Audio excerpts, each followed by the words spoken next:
That category would include former Director of National Intelligence Jim Clapper.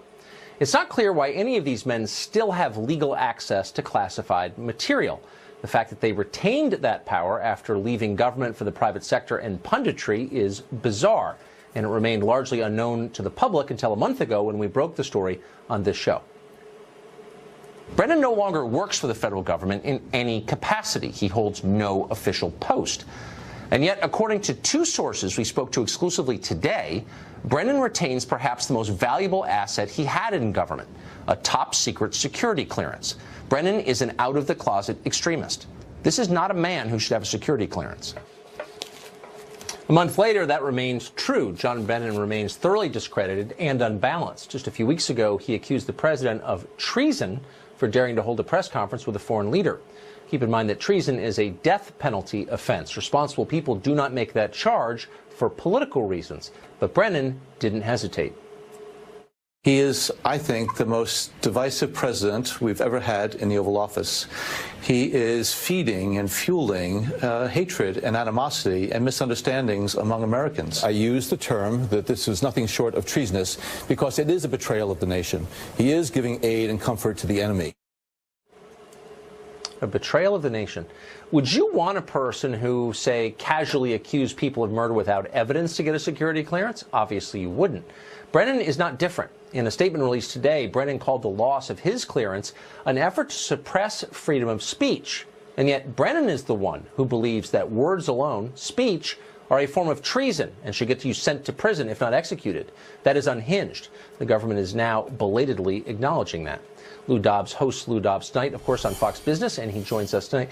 Lou, what would be the reason, can you think of a legitimate reason for John Brennan to retain a security clearance after leaving government for punditry? I can't even imagine why that would be necessary, why it would be, frankly, allowed. After his first personal attacks, not policy attacks, personal attacks against the President of the United States. And what we now suspect was a John Brennan-inspired and led assault on this president, an effort to subvert his campaign and his administration through the good offices and helpful energies of the FBI.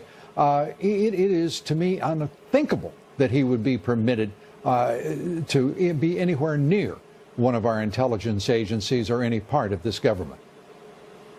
So you've covered the news for a long time. It wasn't that long ago that the left was, I think, appropriately wary of bureaucrats who worked in secret of our entire intelligence apparatus, right, and the idea of unelected, permanent Washington undoing a democratically elected politician would have been horrifying to them, and now they're defending it. Or am I missing something? No, I think you are absolutely on point, and I think, by the way, you deserve immense credit for bringing this prominently to the national consciousness a month ago when you started taking up the issue of why in the world are these people who are attacking the President of the United States personally permitted security clearances? How could that even be permitted? And I think you deserve great credit for that.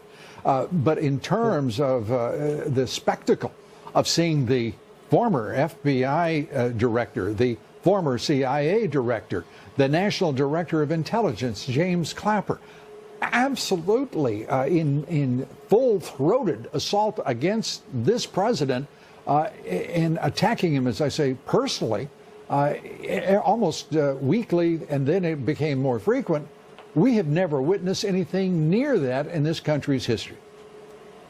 I'm confused, though. If you ran one of these agencies and you had an institutional long-term interest in preserving the credibility of that agency, you'd be very upset with people like John Brennan or Jim Clapper because they detract from your legitimacy. They give rise in people's minds to questions about the deep state. They make people nervous. So why are they not telling these guys, slow it down, get off Twitter, stop being overtly political? You're doing damage to the institution, which they are. There apparently is plenty of support within the leadership of those agencies, the holdovers, the leftovers, if you will, from the Obama administration, not to do precisely that. It is highly questionable to me why we tolerated the former intelligence agency heads becoming part of the mainstream political debate, if you can call their assault on a president personally part of the mainstream debate. but they were attacking him vigorously, viciously, unrelentingly, and it is a spectacle we have never, as I said, witnessed before, and I can't imagine that we'll ever permit again. It is, the agencies themselves have so much to answer for. If there was indeed Russian meddling in the election, quote unquote, why in the world didn't our agencies, those three agencies in particular, know about it and do something about it to forestall it, to prevent it, or to at least carry out retribution for that under President Obama?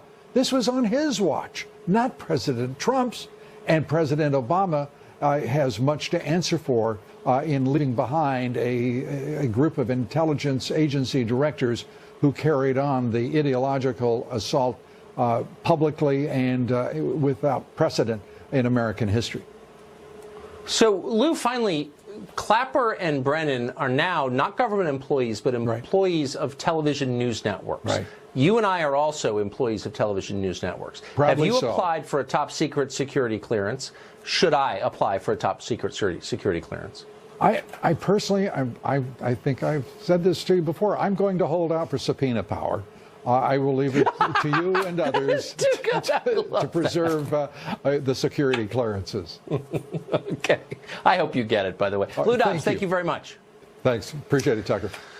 If you're watching television today, you will have noted that the press is framing this question, whether or not John Brennan ought to have a top secret security clearance, as an unprovoked assault on democracy itself. Here's a selection. What we witnessed from the White House podium today was a brazen act of intimidation. The way that Sarah Huckabee Sanders rolled this out was almost in a tone to be threatening to the rest of us. Yanking their security clearance just because he doesn't like being criticized is authoritarianism in its purest form. The president sent his White House press secretary out there today to basically poop on the people from the press secretary podium and not only threaten, like they didn't just make a threat, it was a promise. What you just watched is a precise inversion of the traditional role of the press. Journalists ought to be skeptical of the powerful. They ought to demand accountability and clear explanations from secretive bureaucrats like John Brennan and from the agency he once worked for. But they're not. Instead, they have become Brennan's faithful handmaidens, arguing that he and his colleagues in the intelligence world are not bound by the same rules that you and I are. The intelligence establishment does what it wants, they tell us. Your job is to obey. They are in charge. You are a serf. They spy on you without limit. You accept a life with no privacy. But don't complain. Insolence is disloyalty. Dissent is treason. That is the message on every other channel. That is state media, the definition of it. Dan Bongino was a former Secret Service agent and the author of the new book, Spygate, The Attempted Sabotage of Donald J. Trump. Dan, thanks a lot for coming on tonight. It seems to me if the press has any role at all, it's to make certain that people who've amassed an enormous amount of power to affect your life, ought to be under relentless scrutiny. And yet what they're telling us on the other channels all day long is that it's somehow immoral for us to ask obvious questions like, why would John Brennan have a security clearance as an NBC employee? Why are they tamping down any effort to ask obvious questions about what our government is doing? Well, you would think so, Tucker, but we're dealing with a modern-day Pravda. You understand that John Brennan was the puppet master of the entire scheme to violate the civil liberties of Donald Trump and his team? John Brennan was that guy. John Brennan, Tucker, tweeting today about his principles. I thought it was a joke. I had to check for the blue check mark. John Brennan has no principles. This is a disgraceful human being who nearly destroyed the reputation of the intelligence community. Tucker, on August 25th of 2016, John Brennan himself, this is a fact, it's public record, went and briefed Harry Reid up on the Hill about elements in the dossier that then made it into a letter from Harry Reid to the FBI that was used as a predicate to spy on the Trump team. And we're supposed to trust this guy? This guy should get off Twitter and hire a lawyer. Well, but I also thought we were supposed to be impressed by him. I mean, I don't call me naive, but I grew up imagining the heads of our intel agencies were sophisticated and intelligent. Everything I have ever read by John Brennan is banal. It's a cliche, it's pompous, it's stupid. He doesn't seem like an impressive person. How did he wind up running the most powerful intel agency in the world? Do you know? Yeah, I'm not quite sure, because when I worked in the White House, I remember crossing paths with Brennan and found him to be a narcissistic fool, just like he is now. This man is really a disgrace and a stain on the United States, whose legacy will only be as a cautionary tale told to future CIA leaders about how not to act. Tucker, keep in mind, too, back as far back as 2015, left-wing reporters, because they thought they had a Trump collusion conspiracy, which never existed, were reporting on Brennan's contacts with foreign intel about Trump and his relationship with the Russians that never came to fruition. Suspiciously, some of those foreign intelligence heads resigned right after the Donald Trump election, rather abruptly. They were communicating with John Brennan, who, by the way, also is on the record saying on TV with Chuck Todd and others and in media appearances that he still has no hard evidence of collusion, yet he weaponized the government in order to attack Donald Trump. He needs to slither away quickly. How's the next president going to deal with this? I mean, now that, the veil has been removed and we have some sense of what's going on beneath, will any president ever trust any intel agency ever again not to undermine him? Tucker, I'm not sure about that. And that's really what upsets me, having served under two Democratic presidents as a Secret Service agent. And listen, I'm a sinner like everyone else. I'm not looking for your pat on the back or anyone in your audience. The taxpayers paid me well to do it. I never once thought, even in my own books, about taking a personal shot at Barack Obama using my experiences. Never. You just don't do that. When you sign up for public service, no less run the CIA, and then you turn around and turn to Twitter to attack the sitting president? No, he's a stain on the country. We deserve better than this. I think that's right. Dan, thank you very much for that. Yes, sir. Paul Manafort has spent the last weeks in a hole in prison, solitary confinement. What did he do? Well, tax evasion. The average tax evader sentenced in U.S. court gets a year and 3 months in jail. Paul Manafort is facing 305 years in jail. And yet, the adults accused of running a child abuse compound in New Mexico out on bail. Are politics playing a role in the application of justice? Plus, Andrew Cuomo says America was never great, never that impressive. Hillary Clinton endorsed another attack on American symbols. The degradation continues, and so does our coverage. Stay tuned. In an order just published, a New Mexico state judge called Sarah Backus granted bail to 5 dependents who are accused of holding 11 children, all of them malnourished, at a desert compound in rural New Mexico. Some of the defendants allegedly were training those kids to commit mass shootings. At least one child appears to have died at the compound. But now, remarkably, all 5 adults are free to go on a $20,000 bond. For perspective, that is low. Paul Manafort, by contrast, is currently on trial for tax evasion. That's a crime that is a crime, but as we noted in the last segment, the average sentence for tax evasion in this country is a year and 3 months. Paul Manafort is facing over 300 years in prison for that, and a federal judge placed him in solitary confinement for several weeks. The difference is probably political. Manafort is being punished in part for helping to elect Donald Trump, and that seems to be a more profound crime than starving children or training them to be terrorists. Joe DeGeneva is a former U.S. attorney for the District of Columbia, and he joins us tonight. Joe, the last thing you want to think is that justice is unequally applied. But you see things like this happen, and it's hard to reach any other conclusion. Well, I don't think there's any doubt about that, Tucker. We are at a strange time in our history. We have the unfortunate Hillary Clinton investigation where she clearly got a pass by the FBI because she was a Democrat and they wanted her to be president. We have the unfortunate situation where they then decided they were going to frame Donald Trump. They went about it, and if Hillary had been elected, we would have never known about this scheme to unconstitutionally subvert an election. And then you have this goofy judge in New Mexico who decides that 5 of the defendants in this case, who clearly were grooming young terrorists and ruining their lives, should be out on bond. This woman moved from San Francisco to New Mexico, and when she did that, she took some of the crazy turf from San Francisco and moved it to lovely New Mexico, and look what we got. It's dispiriting for the rest of us, but it also makes you wonder, are you a fool for obeying the law? So here there's a new move in the Congress to radically reduce the sentences of drug traffickers. That story is going to break tomorrow. For the past year, you've seen people argue in public that breaking our immigration law is not really a crime. And in fact, you're the criminal if you think it's wrong that they're breaking the law. So why are the rest of us so assiduously following the letter of the law? Are we fools for doing that? We are not. We believe in the Constitution. We believe in the history of this country.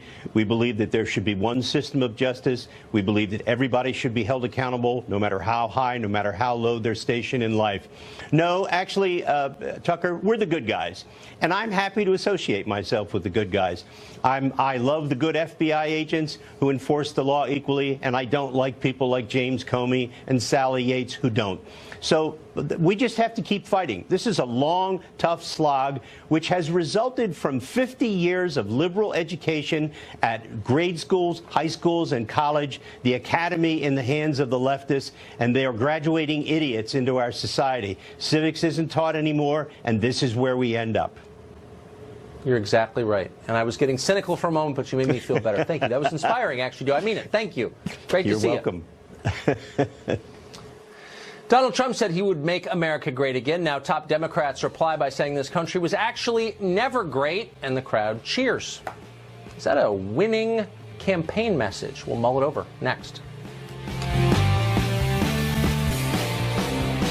We're not going to make America great again.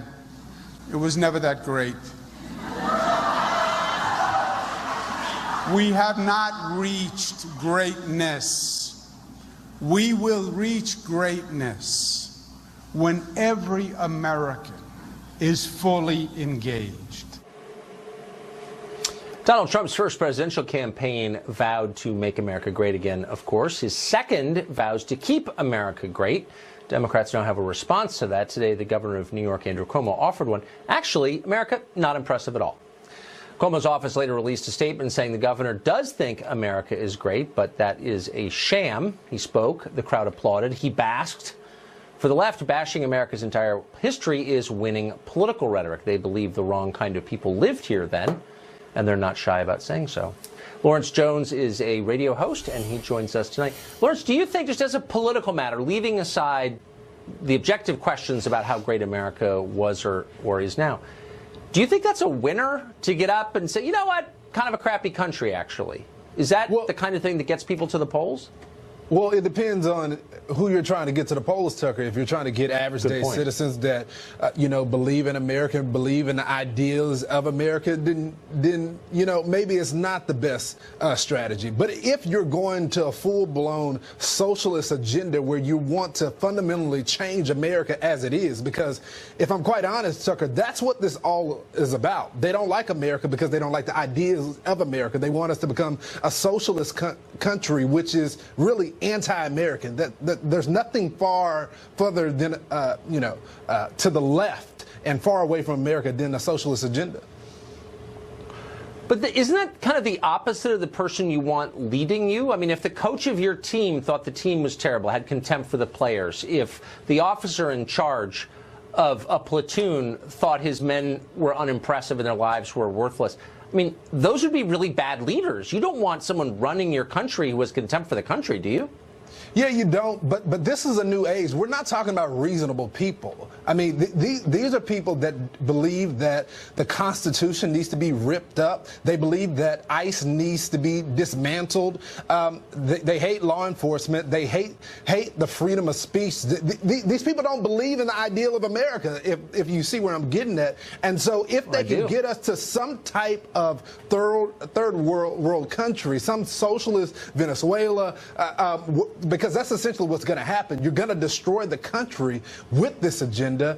They would be totally fine because in their eyes, the theory works.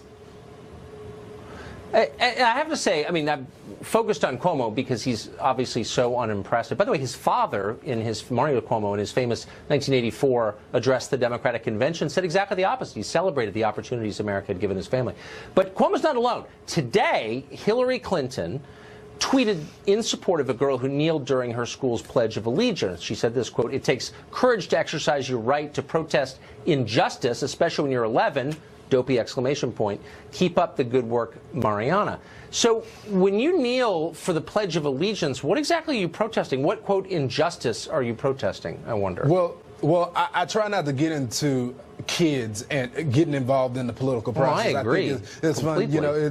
But if we're going to go with the liberal talking point of the injustice in this country, talking about the criminal justice issue, why don't we ask Hillary Clinton, where was she when her husband was declaring the war on drugs, which dismantled many communities? Where was she when she supported liberal mayors like in Baltimore, where there's corruption, not just in the local government, but the local businesses, where the rich, powerful, and well-connected play by different rules, why black kids and black families and their families are dismantled, while people that look like them say, hey, I'm for you guys, but they vote differently. They are partnering with the lobbyists, the special interest group, really not helping the community. So Hillary Clinton, instead of you taking a knee and getting behind an 11-year-old, why don't you tell us about your policies and that your husband and you support so much?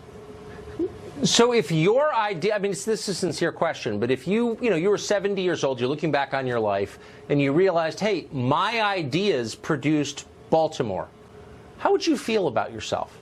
Wouldn't you feel contrite? Well, you should feel real horrible, but these people don't feel like it's their fault. In the eyes of them, this is the Republicans' fault, even though they have controlled cities like Baltimore, Chicago, and I would admit, the cities suck. They are in bad shape. Yes, they do. It's because they won't get away from that agenda. They aren't for the community, and they allow people that look like me say that they're for the community, but they're really not. And I would say the right should be cautious of the same thing. We have people that act like they're for the conservative movement. They look like me. They say they're black conservative, but when you look at their profile, they're trying to take away liberties as well. So it's not a party thing. It's about an American thing. And if we're going to believe in the values that were founded in this country. Now, liberals would tell me, well, Lawrence, it wasn't founded for you. Like the Second Amendment is not for you. Well, guess what? The Second Amendment is mine now, and I don't intend on giving it back to you guys. The great Lawrence Jones, ladies and gentlemen. Great to see you. Amen. Thanks, Tucker.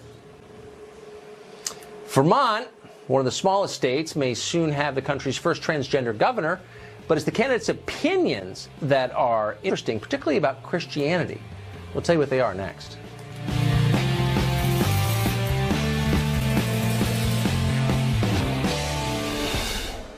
Well, the creepy porn lawyer's back in the news, a terrifying creature who draws power from appearing on television. It's his source. It's his lifeblood. One of his powers is teleportation, apparently. Last week, CPL was in Iowa, laying the groundwork for a presidential run next cycle. Now, this weekend, he'll be doing the very same thing in the Granite State, speaking at a Democratic Party of New Hampshire picnic. In his announcement, the creepy porn lawyer calls himself an entrepreneur. Pretty funny. Tainting yet another once noble calling. You'll have to buy a ticket to attend the president. But brace yourself now. The creepy porn lawyer says that children under 12 will be admitted for free. Now, we're not lawyers here, so we can't comment upon whether that's legal or not, but it's certainly creepy. Well, in Vermont's Democratic primary yesterday, voters nominated Christine Hallquist as a candidate to be the country's first transgender governor. But the real story here is that Hallquist has tweeted nasty things repeatedly about this country's largest and very much embattled religious faith, Christianity. Hallquist repeatedly bashed Christians, tweeting this, quote, "And we worry about Sharia law, double exclamation point. Radicalized Christians are a part of the American landscape and we tolerate it," suggesting we shouldn't tolerate it, whatever that means. In response to a story about a mother stabbing her son, Hallquist tweeted this, "I'll bet she calls herself a Christian." Other tweets denounce Christian hypocrites, are called even evangelists crazy. Robin Biro is a former Obama regional campaign director. Chadwick Moore is a conservative journalist from New York City, and they both join us tonight. Thank you, gentlemen, for coming on. Robin, first to you. Clearly, yes, there are Christians who are not worth defending. That's for certain. The Westboro Baptist freaks or whatever. But what I'm so struck by is that there's no defending that, but in the speech codes that all of us live under, I think you'll have to admit the only religion that you can attack is Christianity. If she had subbed in another great world religion, one of the other two Abrahamic faiths, or she put Christians in there, she'd be out of the race tomorrow. Why is that? You know, that's tricky. I looked at all of the texts that referenced the Christianity that she had sent out. And she did. You were correct to lead up to the story to say that she tweeted about a mother who killed her son because he was gay, and apparently she was a Christian, and this went against her religious beliefs. That certainly is radical and wrong and reprehensible. And you were absolutely correct to call out Westboro, who pickets, you know, the funerals of fallen soldiers. But they're like six of them. Funerals. I mean, let's be real. Yeah, exactly. I mean, and by the way, so these are I've always fringe thought they're probably elements. liberals.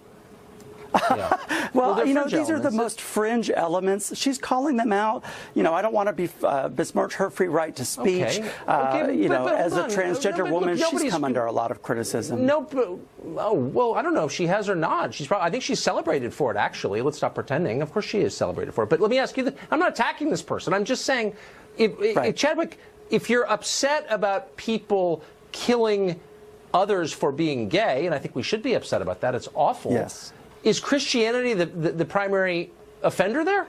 Or even I'm pretty close? sure, no, it's not close at all. I'm pretty sure there's another large world religion that is pretty much known for it. But could you say that? I don't know if I'm allowed to even say the name of it without getting harassed by the SPLC and God knows who else. You're absolutely right to acknowledge Hallquist's transgender privilege. She can get away with many, many things simply by being transgender. I mean, who knows if that's even how she won this primary. But while the entire country is fixated on the fact that she's transgender, nobody knows anything about her policies. In fact, all we can think of, all we know, well, yeah, you know that she's for Medicaid for all. She's for she's a climate alarmist. She believes in $15 minimum wage, and that's kind of it. I mean, she was on CNN this morning, looking half dead. You could probably just very low energy. She was on CNN this morning, and she couldn't even answer the question about what socialism is. She said, "I don't know what socialism is. I'm not qualified." She was asked if she believed in capitalism, and she couldn't even answer that question. Who is this person? All we know is it's someone who's transgender, and let's just celebrate that. Can they lead the entire state of Vermont? What would happen, Robin, if she had said there is a great world religion that actually has a long and recent track record of murdering gay people, and she just said that? Yes. What would her fellow Democrats have said to her, I wonder? Are you talking about the Muslim faith? I'm talking about the one Abrahamic faith that has a long and recent track record of murdering gays. Yeah, that would not be Christianity or Judaism. What would happen if she said that's factually true? Would she be considered brave for saying that? It's factually true.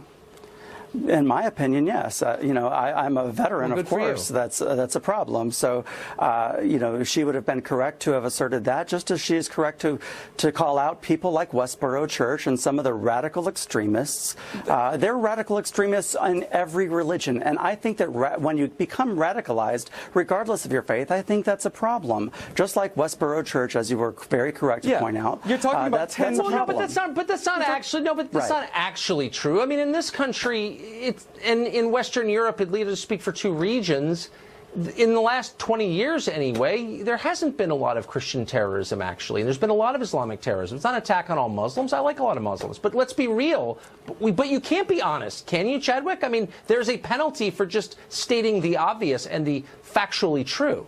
Well, I don't understand this sort of left-wing LGBT obsession with Christians. I imagine a lot of it comes from, Hallquist talks about growing up in a Catholic school and because he was an effeminate little boy. In his words, getting a bunch of garbage from the nuns and the priests. Okay, fine. The difference between left-wing LGBTs and conservative and libertarian LGBTs is we can actually grow up and get over it and move on. And we don't still blame all of our problems on things that happen to us for children. Obviously, Christianity has moved leaps and bounds. American society in general has moved leaps and bounds from probably when Hallquist was a child, yet you still blame, like, why are you blaming an entire religion for all of your problems? And yeah, you're right. These radicalized Christians, there's like 10 of them in the country. Who cares? Gentlemen, I'm sorry we're out of time. I appreciate both you coming on. Thank you, Robin. Thank you so much, Tucker. Plastic straws have been banished from public life with shocking speeds, but there's a new target: balloons. Almost as dangerous as straws. You thought you had enough to worry about? Oh, no. Kathy Rue, our liberal Sherpa, joins us next to explain balloons are terrifying. Stay tuned.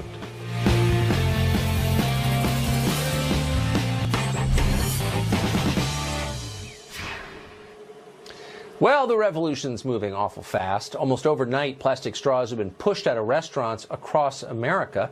In the most progressive places, an unauthorized straw can get you prison time. That's right, behind bars for using a straw. But the left is not ready to stop. They have a new target: helium balloons, sign of childhood and happiness for millions of Americans. But activists say that balloons returning to Earth eventually hurt the environment and harm animals. One town in Rhode Island, which has solved all of its other problems, has already banned balloon sales. Kathy Rue is not confused by this. She is the founding publisher of Catalina magazine. She's our liberal Sherpa, and she's going to guide us through the Himalayas of progressive thought tonight as she explains why we must ban balloons. Kathy, it's great to see you. Hey, good to see you. So most of us, when we think balloons, don't think environmental disaster. We think 8-year-old birthday party. Why should we hate and fear helium balloons? I don't think we should fear them. I mean, seabirds and turtles should fear them because they die. So they should actually fear these balloons because they die when they choke on these balloons, when they come back to the ground, and they're attracted to these bright colors and they choke. So they should be feared. The animals should fear these balloons. We should not care for them because, I mean, really, they serve no purpose. They are not biodegradable. It takes about 10 to 20 years for them to degrade. So they actually are just another form of litter, just like plastic straws. Balloons are litter. I think I'm sensing a theme here. The things the left wants to ban are also, maybe not coincidentally, the things that bring ordinary people joy, like tobacco or drinking straws or balloons. I wonder if maybe banning humor or human happiness might not just be a shortcut to get to the goal that the left is looking for. Do you think? Well, a sustainable future relies on happiness and humor, but not balloons. So, no, I think happiness is allowed. But, I mean, it's illegal in many places to throw rice at weddings. Now we throw seeds because we don't want the birds to choke. And rice had been around since Roman times for weddings. So balloons have been around since the 1800s. It's illegal to throw rice at weddings? That must be a Massachusetts in some towns. No, I think actually in some places in Texas, yeah. So, yeah, rice at weddings is illegal, and that's been around since Roman times. So balloons have been around only since the 1800s. So we can get rid of balloons. I mean, no one's going to miss them. I wonder, have progressive scientists studied the level of carbon emissions produced by human laughter? and I wonder if we discovered that laughing was warming the Earth, would we ban it?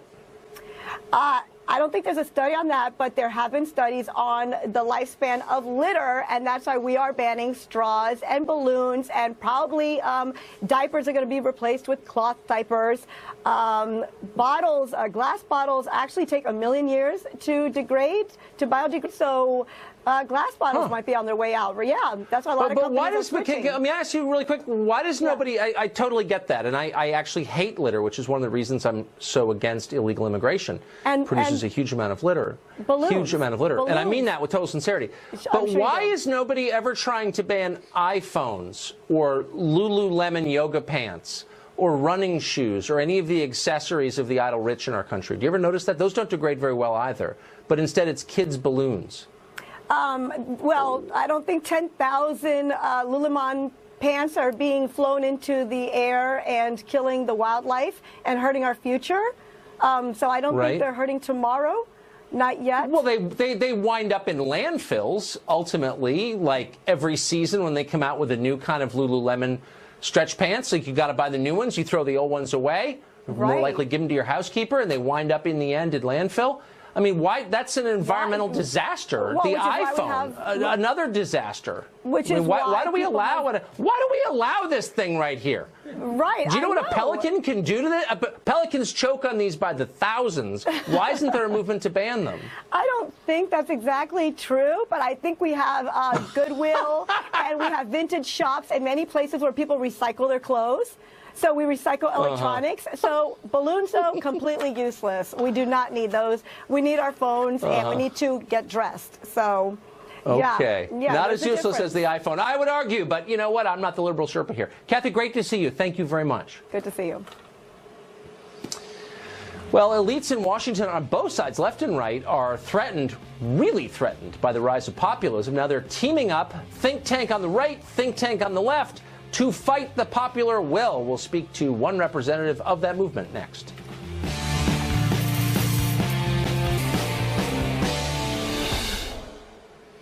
Well, the real divide in Washington isn't between conservatives or liberals. It's between conservatives and liberals and populists, people who oppose the status quo. Almost everyone in Washington supports the status quo. Why wouldn't they? It's given them a sense of status. It's made them rich. They have nothing to gain from populism, which is why they hate it. Washington, D.C. voted for Hillary Clinton in numbers that resemble a communist sham election. Literally, I think 96%. Now, in an ultimate display of the way things really are in D.C., two rival think tanks, purportedly rival think tanks, the Center for American Progress on the left and the American Enterprise Institute on the right, have teamed up to publish a paper criticizing populism. Dalibor Rohack is a research fellow at the American Enterprise Institute and is game enough to come on tonight and explain this to us. Thanks a lot for joining us tonight. I'm delighted to join you, Tucker, for this display of preppy sartorial flair. Oh, well, I love your tie. So let me ask you this. At least in the press release for this, this was described as an effort to support democracy and democratic values, and that's one of the reasons you oppose populist movements like Brexit. But look, isn't Brexit, by definition, an expression of democracy in that it was a popular vote? Look, we are not arguing in the report that populism is always inherently bad.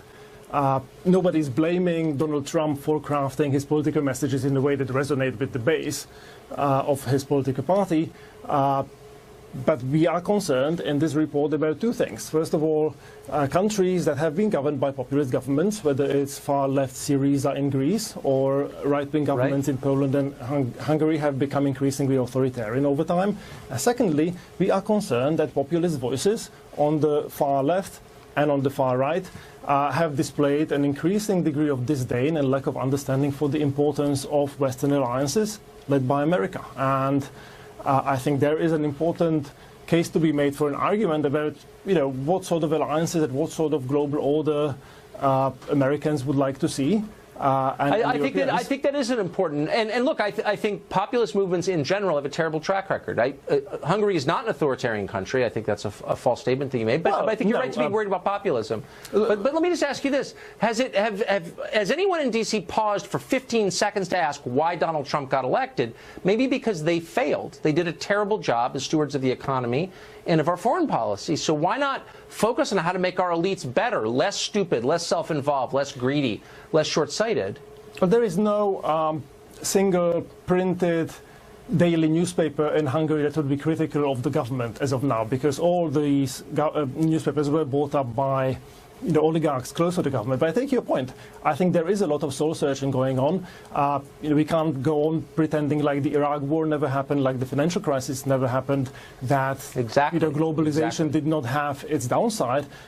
This report acknowledges all these problems, and I think there needs to be an intelligent discussion about the way forward. And I don't see populist movements, whether in the United States or in Europe, addressing those issues in a compelling way. I grew up. But why don't think tanks? So why don't we go back and the architects of the Iraq War, just to name one, or the bank bailout? Where are they now? Did they go to prison? No, they didn't. Some should have, but none of them did. And instead, they went on to get richer and more prominent. Has anyone considered why that was allowed to happen? Well, look, I was freshman in college when the decision to invade Iraq was made. I'm not blaming you. I'm just wondering, why is there no focus on them, the villains here? I'm happy to talk about accountability, but the thing is that, by and large, the post-1945 global order has been good for humankind. We are living through the most peaceful, most prosperous period in human history, and I think there is a lot that deserves to be sort of defended and protected. While yes, no, I think that's a reasonable. No, we're out of time, but I want to say I think that's a fair point that you made at the end, and I appreciate your coming on. Thank you. I hope you'll come back. My pleasure. Dalibor, thanks. That's it for us tonight. Tune in every night, 8 p.m. to the show that is the sworn enemy of lying, pomposity, smugness, and groupthink. And when we say sworn enemy, we're not joking at all. Those things are worth fighting. Have a great evening. The great